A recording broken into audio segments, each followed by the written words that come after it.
Hello, I'm the Amazing Atheist. If you're clicking on this video to figure out if you want to watch it or not, you should know that at one point I will be talking about an article called Warning, Pokemon Go is a death sentence if you're a black man.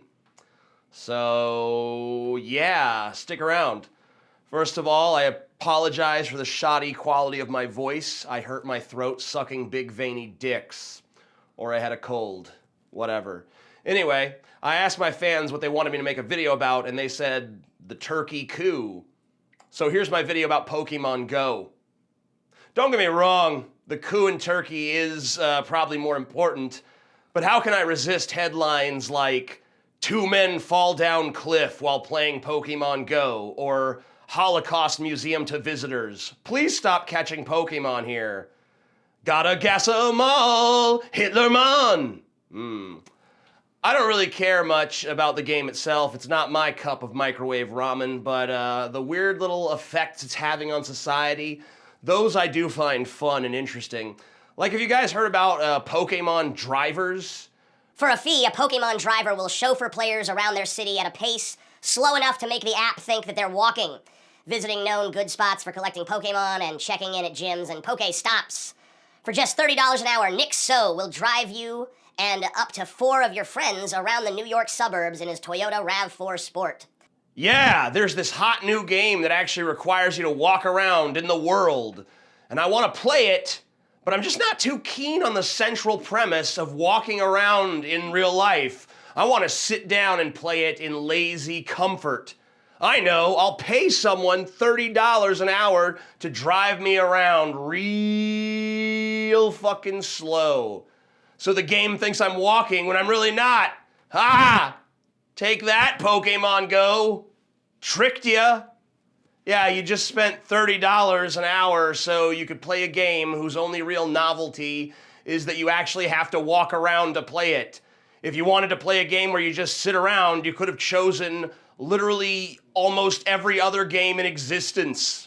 You guys hear about the 15-year-old girl in Pennsylvania who was hit by a car trying to cross a busy highway at rush hour? Well, this is what the girl's mom had to say. Was actually hit by a car crossing the highway where Pokemon took her. The Pokemon game took her across a major highway at 5 o'clock in the evening. I'm sorry, but Pokemon didn't take her across the highway, okay? It's not the game's fault that your daughter got hit by a car. I mean, if she was reading Moby Dick as she was crossing the road, would you blame Herman Melville for just being too engrossing a writer? No. And she wasn't even actually playing the game when she got hit. That's the fucked up thing. Ellen tells Channel 11 Autumn finished up playing the game and had to cross the road. Mom says Autumn told her she looked down the hill and ran, but a car hit her. How is this even really related to Pokemon Go? It's Pokemon Go's fault that the world contains danger? No. In America, 12 people are killed by cars every day when they're walking or riding bikes.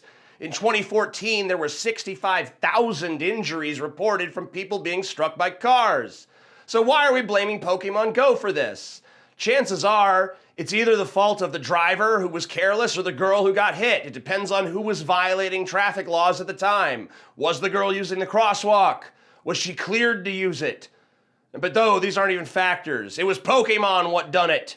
Pokemon's been linked to all sorts of stuff. Those 2 guys who fell off the cliff, one guy who crashed his car, a shitload of people have trespassed on private property because the game told them to, like this Toledo couple who snuck into the zoo after hours to catch Pokemon.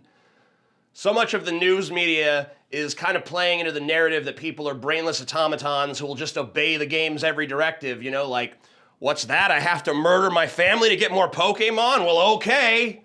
Get the gun. I seem to recall people being distracted and oblivious before Pokemon Go was ever fucking invented. I seem to recall people doing stupid shit long before they had the prospect of catching a Charizard. To some extent, the media is blowing this shit out of proportion, okay? Like they usually do. But I can get behind these stories because, I mean, they may be a bit on the dishonest side, but they're fun. They're good clickbait. But what's not fun to me are stories like this one.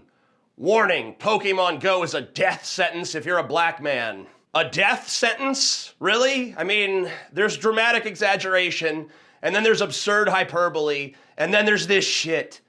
How can this possibly be justified? Well, just listen to this heart-wrenching testimonial. I spent less than 20 minutes outside. 5 of those minutes were spent enjoying the game. One of those minutes I spent trying to look as pleasant and non-threatening as possible as I walked past a somewhat visibly disturbed white woman on her way to the bus stop. I spent the other 14 minutes being distracted from the game by thoughts of the countless black men who have had the police called on them because they looked suspicious, or wondering what a Second Amendment exercising individual might do if I walked past their window a 3rd or 4th time in search of a Jigglypuff. Yeah, real dramatic shit. So he was outside playing Pokemon Go when a white woman looked at him in a way that made him uncomfortable. So then he drifts off into this paranoid delusion that he's gonna be yet another black man gunned down, clutching a phone with Pokemon Go open on the fucking phone. If only he'd stayed inside and played his Xbox, he'd be alive today. I mean, this is news now. Some black guy walking around with paranoid delusions that he's gonna be the victim of a tragedy that has happened exactly 0 times thus far. Do you know how many black people were shot by police this year? 129. Only 12 of them were unarmed. Meanwhile, this idea that you're going to be murdered by some gun-toting, Second Amendment-loving white guy is a good victim fodder story, but there's a problem. 90% of black people who are murdered by black people. For every black man killed by a cop, about 40 are killed by black people. The vast majority of murders in general in the US are intra-racial. Most black murders are committed by black people. Most white murders are committed by white people. And then when murders do happen across racial lines, blacks are more likely to kill whites than whites are to kill blacks. So a black person is far safer walking around a white area than he is walking around a black area because white areas generally have less crime. I mean, are we to believe this ridiculous nonsense that it's impossible for a black man to walk around without being killed by police or crazy gun-toting white people? I mean, maybe this is anecdotal, but I see black people walking around all the fucking time. They usually manage to make it from point A to point B without getting killed somehow. But not only is Pokemon Go deeply racist towards black people, it's also creating barriers for gamers with disabilities. Really? I'm pretty sure it's their non-functioning legs that create barriers for them. I don't sit around all day bitching that I'm too fat to be a fucking pole vaulter. I just find hobbies that are more suitable for me. I mean, what's next? Trivia games are unfair to the ignorant.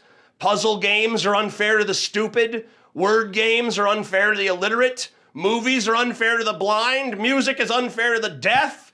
The NBA is unfair because there's no midget players. Fuck off with this horse shit. I mean, will you please? Anyway, I would be remiss if I didn't thank my audience for contributing about $10,000 to the victims of the massacre in Nice via my CrowdRise fundraiser. Hopefully our money can make a difference to those people's lives.